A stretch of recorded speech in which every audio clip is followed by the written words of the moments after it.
Alors, salut à tous, c'est Yacine pour Bounce to this, bounce bitch to this, bounce to this. Man, come on, come on to this, bounce to this. J'ai commencé la comédie en faisant du théâtre.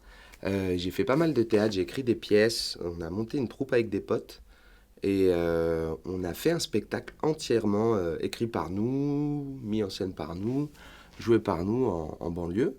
Au studio Théâtre de Stein. Et ensuite, on a tous eu envie de continuer à écrire.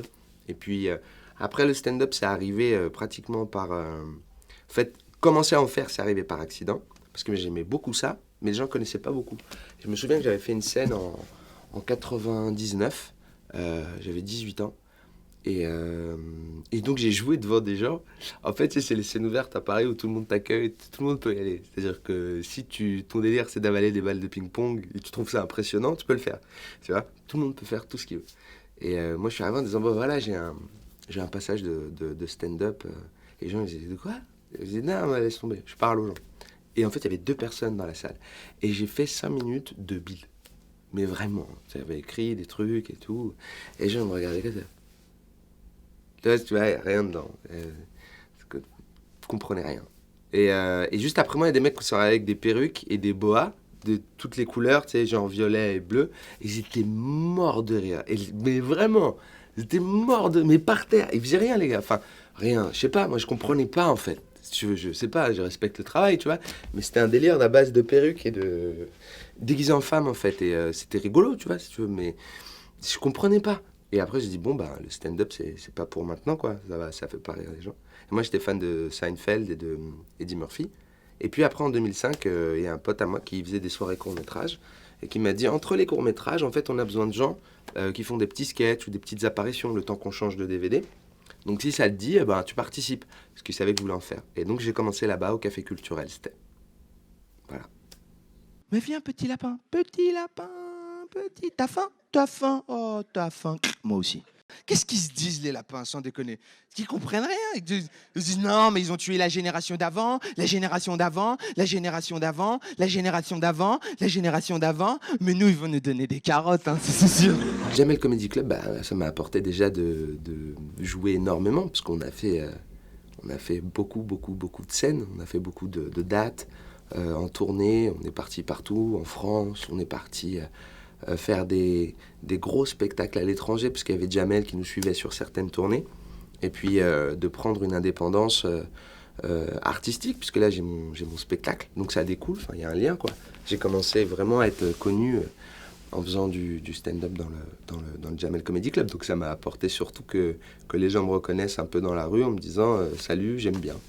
Donc c'est super c'est valorisant, j'allais dire, non, ça fait super plaisir, quoi. C'est surtout ça que ça m'a apporté. Puis aussi, j'ai rencontré Dedo. Dedo qui est mon metteur en scène. Donc on est devenus potes à l'intérieur de l'équipe du Jamel Comedy Club, puisque lui aussi faisait du stand-up comme ça. C'est un truc un peu solitaire, le stand-up, on est tout seul sur scène. Donc, et on est devenus potes comme ça en loge, avec tous les autres. On est devenus plus ou moins potes, mais des dos, vraiment, on arrive à se comprendre sur l'humour qu'on a tous les deux. Il y a des choses qui se regroupent, d'où la chanson, quand on a fait la chanson du Guy, ce truc comme ça. C'est la naissance de ça. Enfin, ça, c'est prolongation de ça. C'est des gens qui sont payés par le gouvernement. Ils ont une cravate, ils ont un costume, ils ont des belles chaussures avec du vernis, qui viennent dans ta classe pour tuer tes rêves. Tu sais? Et ils viennent et disent alors les jeunes, BEP ou quoi? BEP? Ah, BEP? Non, les tuyaux, la plomberie. Vous aimez bien Mario Bros. Alors, mon spectacle, en fait, c'est un condensé de plein de petits chapitres de ma vie. Mais en fait, le truc, c'est de voir les choses avec son point de vue à soi. C'est ça, le stand-up, j'aime bien. Et partager ça avec les gens.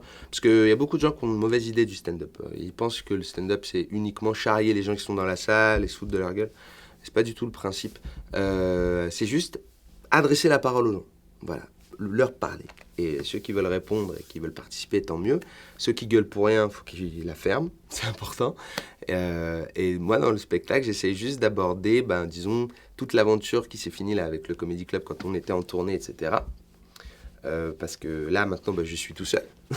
Donc il n'y a plus personne dans les loges. Ça sent moi la transpi. Et puis plein de petits moments de ma vie. Voilà, des choses dans lesquelles les gens vont se reconnaître. Je parle des dessins animés de ma génération, Dragon Ball Z, Chevalier du Zodiaque. Je parle de mon lycée. Je parle des scientifiques que je trouve marrants, leurs expériences, qui font qu'on voit comme ça à la télé, qu'on capte pas tout de suite. Ça reste assez quotidien en fin de compte, mais vu par moi. Et comme j'aime beaucoup l'imaginaire, l'absurde et tout ça, ça va souvent loin. Enfin, je crois. Il a pris une souris, mis dans une cage, il y avait 2 tubes. Il y avait un tube avec du sucre mélangé avec de l'eau, il y avait un deuxième tube avec de l'héroïne mélangée avec de l'eau.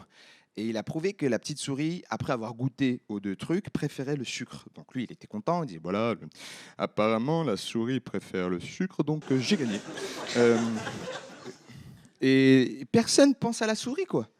Complètement droguée, elle s'est camée à l'héroïne, au sucre, elle s'est en manque dans sa cage, tu sais, après l'expérience, en train de dire professeur, il va revenir. Professeur, bonjour professeur, ça va? Vous avez une belle cravate aujourd'hui, professeur. C'est fini l'expérience? Hein? C'est fini? Donc il n'y a plus de sucre alors. Mais pas un petit morceau du sucre pour se détendre,